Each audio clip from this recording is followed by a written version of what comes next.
कार्तिक मास महात्म्य अध्याय 13। कार्तिक कथा को सुनो भी सहज मन लाए। 13वां अध्याय पढ़ूं श्री प्रभु शरण में आए।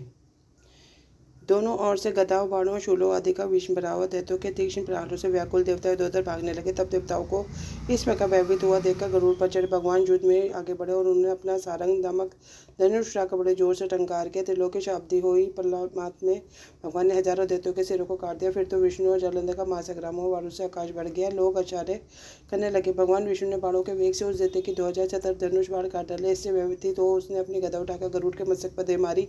साथ ही क्रोध में उस दैत्य ने विष्णु की छाती पे भी एक तीक्ष्ण बाण मारा। उसके उत्तर में विष्णु जी ने उसकी गदा काट दी। अपनी शारंग धनुष पर बाण चढ़ाकर उसको विघ्ना आरंभ किया। इस पर जालंधर इन पर पहने बाण बरसाने लगा। उसने विष्णु जी के कई पहने बाण मारकर वैष्णव धनुष को काट दिया।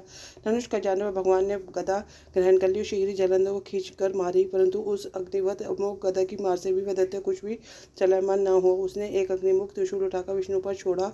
विष्णु जी ने शिव के चरणों का स्मरण कर नंदन नामक त्रिशूल से उसके त्रिशूल को छेद दिया। जालंधर ने झपटकर विष्णु जी की छाती पर एक छोर का मुष्टिक मारा। उसने उत्तर में भगवान विष्णु ने उसकी छाती पर एक मुष्टि का प्रहार किया। फिर दोनों घुटने टेक बाहुओं मस्तकों से युद्ध करने लगे। कितनी देर तक भगवान उसके साथ युद्ध करते रहे।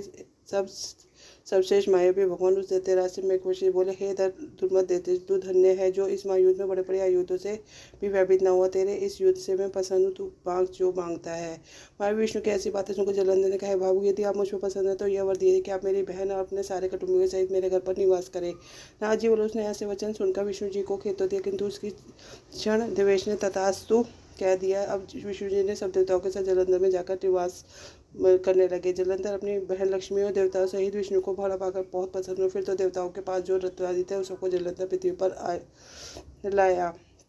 शिव को पताल में स्थापित कर दिया और देव दानव यक्ष गंधर्व सिद्ध सर्प राक्षस मनुष्य आदि सबको अपना वशवर्ती बनाकर त्रिभुवन पर शासन कर लगा। उसने तमस्व समुद्रों के समान प्रजा का सुखी थे। इसी के साथ कार्तिक मास अध्याय का 13वां पूर्ण होता है। ओम नमो भगवते वासुदेवाय नमः।